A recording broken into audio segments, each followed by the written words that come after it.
There's a silent alarm ringing inside the headquarters of the Federal Deposit Insurance Corporation right now, but the public cannot hear it.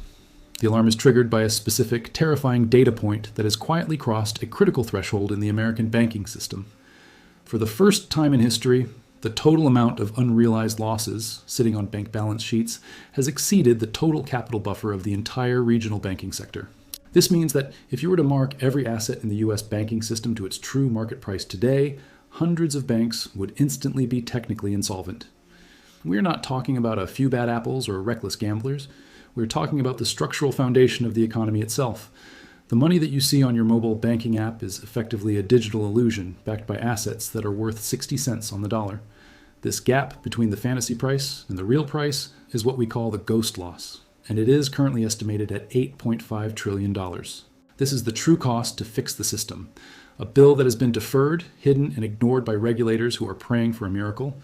But the time for miracles has officially run out because the maturity wall of 2026 has arrived to expose the truth. Before we break down the specific list of banks that are swimming naked and the legal mechanism they will use to take your deposits, please make sure you are subscribed to the channel and have the bell notification turned on so you do not miss the urgent warnings in this series. And comment down below with the word solvent or insolvent to let me know if you trust the bank where you keep your life savings. To understand the mechanics of this collapse, we have to look at the original sin of the current banking crisis. When the Federal Reserve cut interest rates to zero in 2020, they forced banks to chase yield in a market that offered almost no return. Banks took trillions of dollars in customer deposits and bought long-term U.S. Treasury bonds and mortgage-backed securities. These assets were stamped D or AA by the rating agencies and considered the safest investments in the history of the world.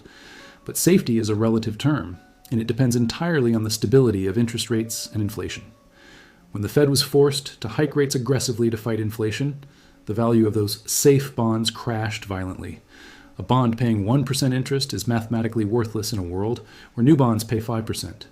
The market value of the banking sector's collateral dropped by hundreds of billions of dollars in a matter of months. If banks were forced to sell these assets today to pay withdrawing depositors, they would realize massive fatal losses. But the government stepped in with a convenient accounting lie to prevent the public from panicking. They allowed banks to classify these underwater assets as held to maturity, which means they do not have to mark them to market price. This accounting trick allows a bank to report that it has $1 billion in assets, when in reality it has only $700 million. The missing $300 million is the ghost loss, existing in the shadows of the footnotes but not on the balance sheet. As long as depositors stay calm and leave their money in the bank, the ghost remains invisible to the naked eye. But the moment liquidity is needed, the ghost manifests as a solvency crisis that destroys the institution. This is exactly what happened to Silicon Valley Bank, but the contagion is now spread far beyond the tech sector. The second, and perhaps more dangerous, pillar of this crisis is the commercial real estate market. While the bond losses were caused by interest rates, the real estate losses are caused by a fundamental shift in the economy. The work-from-home revolution has permanently destroyed the demand for office space in major American cities. Vacancy rates in cities like San Francisco, Chicago, and New York are hovering at record highs, turning skyscrapers into ghost towers. These towers were purchased with massive loans from regional banks, loans that are now coming due in 2026. There's a $2.2 trillion wall of commercial real estate debt that must be refinanced this year. The problem is that these buildings are now worth far less than the loan amount outstanding on them. A building worth $200 million in 2019 might be worth $80 million today, but the bank is still carrying the loan at its original value, pretending that the collateral is solid. When the borrower defaults, which they are doing in record numbers, the bank is forced to seize the property. Seizing the property forces the bank to recognize the loss, turning a ghost loss into a realized loss. This capital destruction is happening at a time when banks are already bleeding cash due to the yield curve inversion. For the last 2 years, short-term interest rates have been higher than long-term interest rates. This breaks the fundamental business model of banking, which is to borrow short deposits and lend long mortgages. Banks are currently paying 5% to attract deposits, but are stuck holding assets that yield 3%. They are losing money on every single dollar of business they do, slowly bleeding to death. To stop the bleeding, they have stopped lending to small businesses and consumers, causing a credit crunch. This credit crunch is the invisible hand that is strangling the economy, even as the stock market hits highs. The stock market is focused on the AI boom, completely ignoring the rot in the financial plumbing. But the bond market sees the truth, which is why yields are refusing to drop despite the Fed's signaling. The bond market knows that someone has to pay for the $8.5 trillion hole in the system. There are only two ways to fill a hole of this magnitude: default or devaluation. A default means the banks fail, the depositors lose money, and the economy enters a deflationary depression. A devaluation means the Federal Reserve prints money to bail everyone out, destroying the value of the dollar. History tells us that politicians will always choose devaluation over an honest default. They will choose to inflate away the debt, making your grocery bill skyrocket to save the banking class. This process has already begun with the quiet expansion of the Fed's balance sheet through repo operations. They are injecting liquidity into the system through the back door while talking tough about inflation at the front door. But there is a limit to how much money they can print before confidence in the currency collapses entirely. We are approaching that limit, and the smart money is already positioning for the fallout. Corporate treasurers are moving billions of dollars out of regional banks and into short-term U.S. treasuries. They are effectively becoming their own banks, cutting out the middleman to avoid the counterparty risk. This capital flight is draining the deposits from the regional banks, accelerating their demise. The banks are responding by borrowing from the Federal Reserve's discount window at record levels. The discount window is the lender of last resort, the place you go when no one else will lend to you. A spike in discount window usage is the classic distress signal that precedes every major financial crisis. It means the interbank lending market has frozen because banks do not trust each other's solvency. They know that their competitors are hiding the same ghost losses that they are hiding. It is a game of musical chairs where everyone knows the music is about to stop, but they keep dancing. The music stops when the uninsured depositors decide to leave the party en masse. Uninsured deposits are funds over the $250,000 FDIC limit.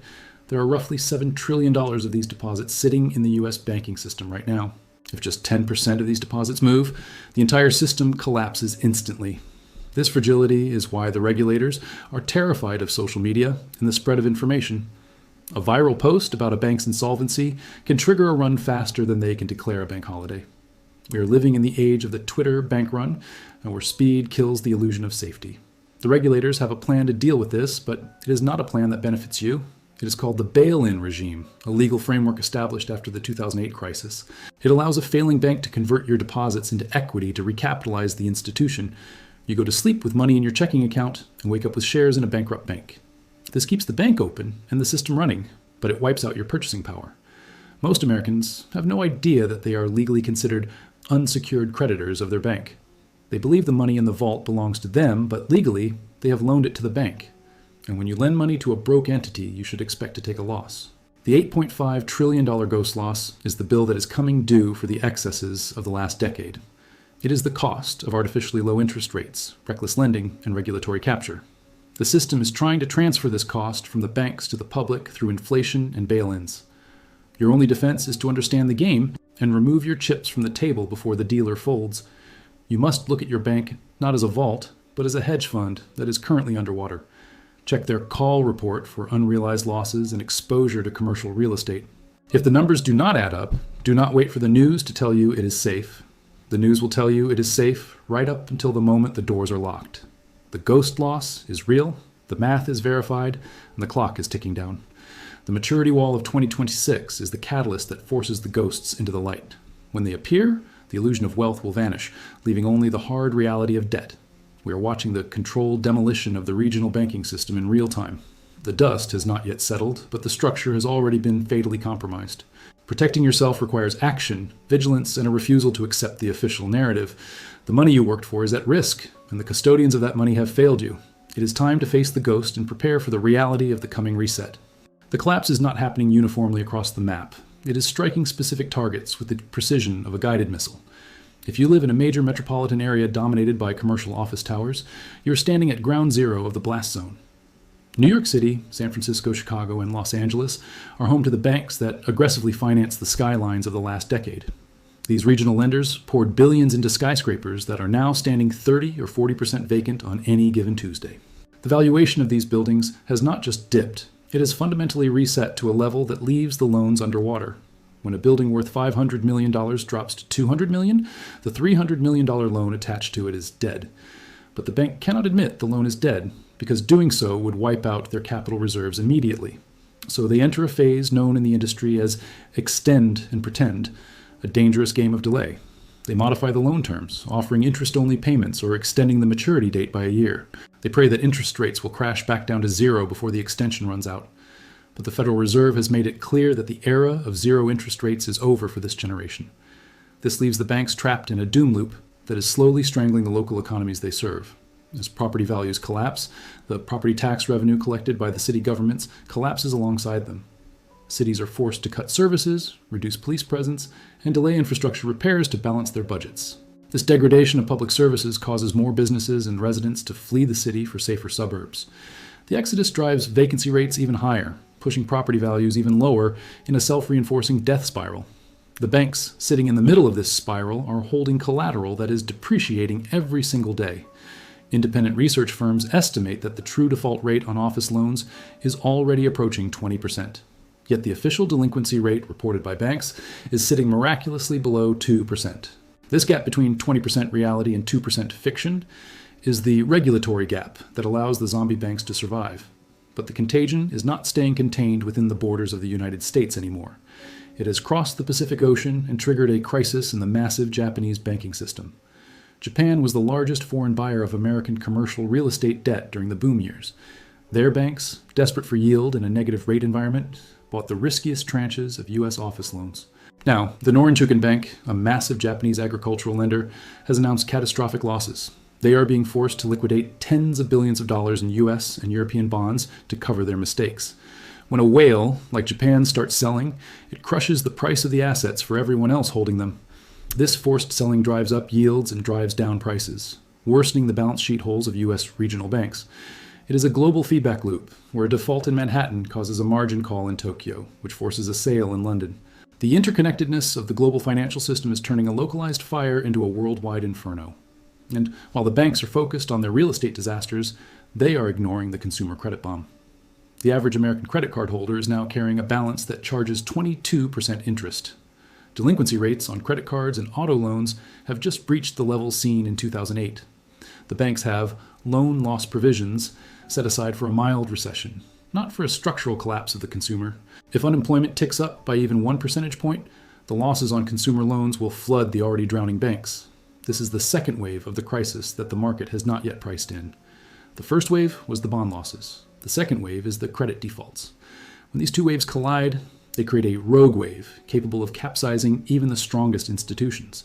You might be thinking that the FDIC will step in and save everyone just like they did in 2023, but you need to look at the math of the Deposit Insurance Fund to understand why that is impossible. The FDIC has roughly $120 billion in its war chest to insure trillions in deposits. That ratio is sufficient to handle the failure of a few small banks in North Dakota. It is completely insufficient to handle the simultaneous failure of 10 mid-sized regional banks. If the fund is depleted, the FDIC has to go to Congress to ask for a taxpayer bailout. In the current political climate, with debt ceilings and gridlock, a bailout is not guaranteed. This brings us to the terrifying concept of the bail-in, a legal mechanism that most Americans do not know exists. Under the Dodd-Frank Act, passed after the last crisis, regulators have the power to recapitalize a failing bank. They can do this by converting the unsecured debt and uninsured deposits into equity in the new bridge bank. This means your cash deposit is turned into stock in a bankrupt bank that is worth pennies. This happened in Cyprus in 2013, and it is the legal template for handling a systemic failure today. The unsecured creditor status of a depositor is the most dangerous misunderstanding in finance. When you deposit money in a bank, you are legally lending money to that corporation. If that corporation goes bankrupt, you stand in line with all the other creditors waiting for scraps. The only thing protecting you is the FDIC insurance limit, and even that has its practical limits. The bail-in creates a moral hazard where the depositors pay for the mistakes of the risk managers. To avoid this, smart capital is moving into systemically important financial institutions, or SIFIs. These are the too big to fail banks like JP Morgan, Bank of America, and Wells Fargo. The government has implicitly guaranteed that these banks will never be allowed to go under. This creates a two-tiered banking system where the giants get stronger and the regionals get slaughtered. The consolidation of the U.S. banking system is not an accident. It is the intended outcome of policy. Regulators would prefer to oversee 10 massive banks rather than 4,000 small ones. They are allowing the pressure to build until the smaller banks are forced to sell themselves for cheap. We are witnessing the greatest transfer of market share in banking history, happening in real time. But even the big banks are not safe from the derivatives time bomb ticking in the background. The 5 largest U.S. banks hold hundreds of trillions of dollars in notional value of derivatives. These are complex bets on interest rates, currencies, and credit spreads. They are supposed to be hedged, meaning the risk is netted out to zero. But in a liquidity crisis, the correlations go to 1 and the hedges fail. Counterparty risk means that if the guy on the other side of the bet goes broke, you assume his position. If a major hedge fund or shadow bank blows up, the big banks are left holding the toxic bag. We saw a glimpse of this with the Archegos collapse, where Credit Suisse lost billions overnight. There are dozens of Archegos-style bombs hiding in the leverage of the shadow banking system. The private credit funds we mentioned earlier are heavily leveraged with money borrowed from big banks. If the private credit bubble bursts, the losses travel straight up the chain to Wall Street. This is why the Federal Reserve is so terrified of lowering interest rates too quickly. If they cut rates, they signal that the economy is broken, which could trigger the panic they are trying to avoid. But if they keep rates high, the math of the ghost loss just keeps getting worse. Every day that the yield curve remains inverted is another day of losses for the banking sector. The net interest margin the profit banks make on lending is being crushed. They are paying 5% for deposits, but are stuck with legacy assets earning 3%. You cannot make up for a negative spread with volume. You just go broke faster. This profitability crisis means banks cannot build capital organically to fill the hole. They are bleeding out slowly, trying to hide the wound from the public and the shareholders. The stock market has largely ignored this reality, focusing on the AI boom instead. But bank stocks have been quietly underperforming, signaling that the insiders know the truth. Insider selling at regional banks has spiked to levels not seen since early 2023. Executives are dumping their shares while telling the public that the balance sheet is strong. Do not listen to what they say. Watch what they do with their own money.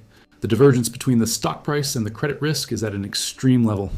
Credit default swaps, the insurance against a bank default, are starting to tick higher. The bond market is sniffing out the insolvency that the equity market is ignoring. This disconnect historically resolves with a violent crash in the stock price. When the equity is wiped out, the bank is seized by the FDIC on a Friday night. By Monday morning, the bail-in has happened, and the grim reality sets in. The ghost loss has materialized, and the wealth has evaporated into thin air. The destruction of the regional banking system will have profound effects on the real economy. These banks provide nearly 70% of all small business loans in America. When they fail or stop lending, the engine of job creation seizes up. We are already seeing a sharp contraction in credit availability for small firms. This credit crunch is the mechanism that turns a financial crisis into a depression. Businesses that are profitable but need working capital will fail simply because the bank is closed.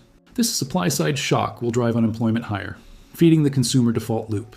It is a perfect storm of policy error, accounting fraud, and economic reality colliding.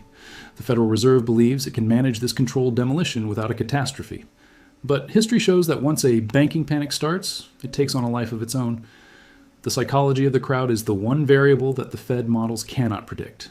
Fear moves faster than fiber optic cables, and panic ignores rationality. The only way to stop a panic is to flood the system with liquidity. But as we established, that liquidity triggers the inflation that destroys the currency. You're being forced to choose between the safety of your bank and the value of your money. It is a choice between fire and ice, and there is no good option. The only winning move is to step outside of the system that is trapping you. The banking system is not dying. It is already dead. It is just waiting for the coroner to sign the death certificate. The final trigger that collapses this unstable house of cards may not even originate inside the borders of the United States. It could very likely start across the ocean, where the massive Japanese banking system is currently teetering on the edge. Japanese banks have been the silent whales of the global credit market, aggressively buying massive amounts of U.S. corporate debt. Desperate for yield in a country with negative interest rates, they gorge themselves on American private credit and risky CLOs. Norinchukin Bank, a massive Japanese agricultural lender, recently admitted to catastrophic losses on its foreign bond portfolio. If these Japanese whales are forced to sell their holdings to raise cash, it will flood the market with toxic debt. A sudden forced liquidation by Japan would crush the prices of U.S. private credit loans overnight, causing a panic. This global interconnectedness means that a financial tremor in Tokyo causes an immediate earthquake in New York. It exposes the lie that private credit is immune to market volatility. It is actually highly sensitive to global liquidity flows, and liquidity is draining out of the system faster right now than at any time since the 2008 crisis. The Federal Reserve is continuing quantitative tightening, systematically pulling billions of dollars out of the economy every single month. This reduction in the money supply is like draining the water from a pool. Eventually, you see who is swimming naked. The private credit funds are swimming naked, and the water level is dropping more rapidly than they ever anticipated. But the most immediate threat to the average American is the contagion spreading to the regional banks. Regional banks are heavily exposed to commercial real estate, which is currently in a historic, deep depression. As office buildings and shopping malls default, these banks are desperately looking for liquidity just to survive the quarter. Many of them have also partnered with private credit funds, lending money to the shadow banks to boost their own earnings. If the shadow banks fail, the regional banks take a second massive hit to their already fragile balance sheets. This double whammy could trigger a wave of bank failures that wipes out small business credit lines across the nation. We saw a terrifying preview of this dynamic with the sudden collapse of Silicon Valley Bank and First Republic. Those failures were contained by massive government intervention, but the underlying rot in the system was never fixed. The term funding program that saved the banks has expired, leaving them completely vulnerable to the next major shock. The next shock is the $1.7 trillion private credit bubble bursting right in their faces. This is why federal regulators are frantically trying to force banks to hold more capital against their loans. They know the storm is coming, and they know the current seawalls are not high enough to stop it. The Basel III endgame rules are a tacit admission that the banking system is fragile and severely undercapitalized. But raising capital requirements now causes a credit crunch as banks stop lending to Main Street to hoard cash. This pulls even more liquidity out of the real economy, accelerating the defaults of the zombie companies we discussed. It is a vicious feedback loop. Fear of defaults causes a credit freeze, which in turn causes even more defaults. The only way to break the loop is for the Federal Reserve to pivot and start printing trillions of dollars again. But Jerome Powell has made it clear that the fight against inflation is not over and rates will stay high. If they print money to save the shadow banks, inflation will roar back to double digits, destroying the middle class. They are trapped between destroying the value of the currency and destroying the stability of the credit market. History suggests they will eventually choose to print money, but not before the pain becomes absolutely unbearable for everyone. That unbearable period is the shadow crash that we are urgently warning you about in this report today. It is the period where pension funds / benefits, insurance companies fail, and millions of jobs are lost permanently. The wealth destruction during this phase will be real, painful, and permanent for those who are unprepared for it. The great wealth transfer will move assets from the indebted middle class to the cash-rich elite who are waiting. Distressed debt investors, known in the industry as vultures, are already raising billions to buy the wreckage. They are waiting for the pension funds to capitulate and sell their loans for pennies on the dollar to raise cash. These vultures will buy the companies, strip them of assets, fire the workers, and resell the pieces for profit. This is the brutal endgame of the private credit cycle. The financial scavengers feast on the carcass of the economy. You do not want to be the carcass. You want to be the one standing on solid ground when the dust settles. So, how do you protect yourself and your family from a crash that is happening in the shadows right now? First, you must understand exactly what is inside your own retirement portfolio and 401k plan immediately. If you own a target date fund, check the prospectus to see if it holds high yield or alternative credit. These are the polite, deceptive names for junk debt and private credit allocations that are at risk. You may want to consider moving that portion of your savings into short-term U.S. Treasuries or government money market funds. Treasuries are currently paying a risk-free 5%, which is highly competitive with risky corporate debt yields. Getty Images. Why take the risk of a total wipeout for an extra 2 or 3% yield that might never be paid?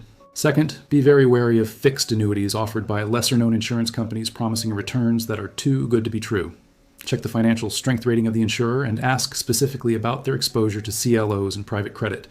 If the insurer fails, you are reliant on state guarantee funds, which have strict caps and massive payment delays. Third, maintain a high level of personal liquidity in FDIC insured accounts or physical assets outside the banking system. In a liquidity crisis, cash is king because it gives you the optionality to buy distressed assets at rock-bottom prices. Do not be fully invested in illiquid assets like real estate or private funds that you cannot sell when panic hits. Fourth, pay down your own floating rate debt as aggressively as possible to avoid the interest rate trap.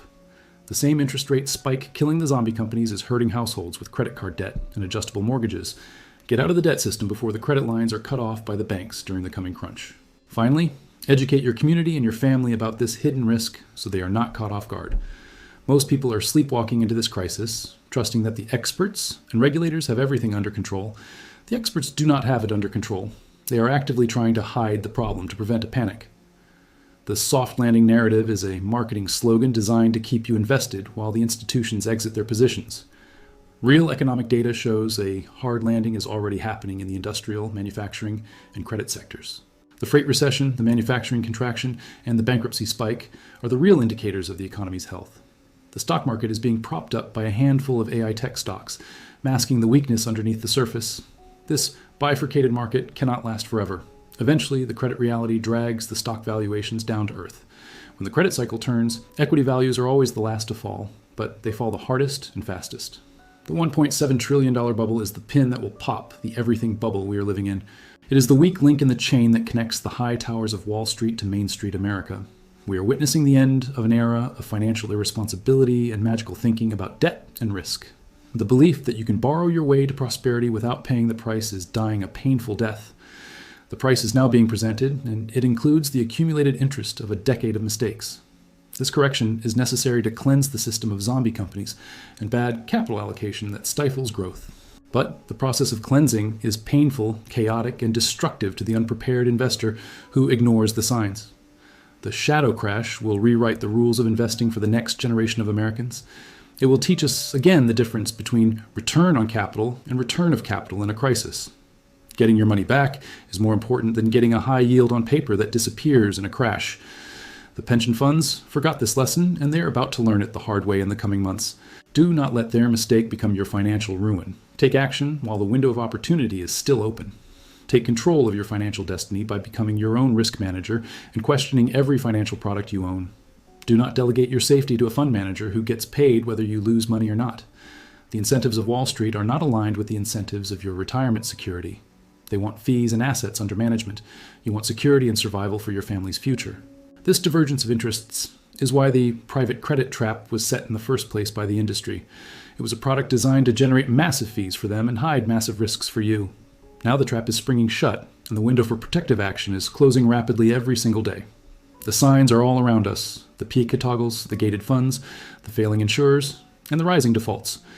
You have been given the warning that the mainstream media is largely ignoring until it is too late. They will only cover this story after the crash has already happened, when your losses are already locked in. You have the advantage of foresight and the ability to act before the herd panics and liquidity vanishes. Use this knowledge to fortify your balance sheet, protect your family, and survive the coming financial storm. The storm is here, operating in the shadows, but its devastating effects will soon be visible to all of us. Be the lighthouse that sees the rocks before the ship crashes, not the passenger asleep below deck. Thank you for watching this 3-part deep dive into the hidden world of private credit and the shadow crash. If this series opened your eyes to the risks lurking in the financial system, please share it immediately.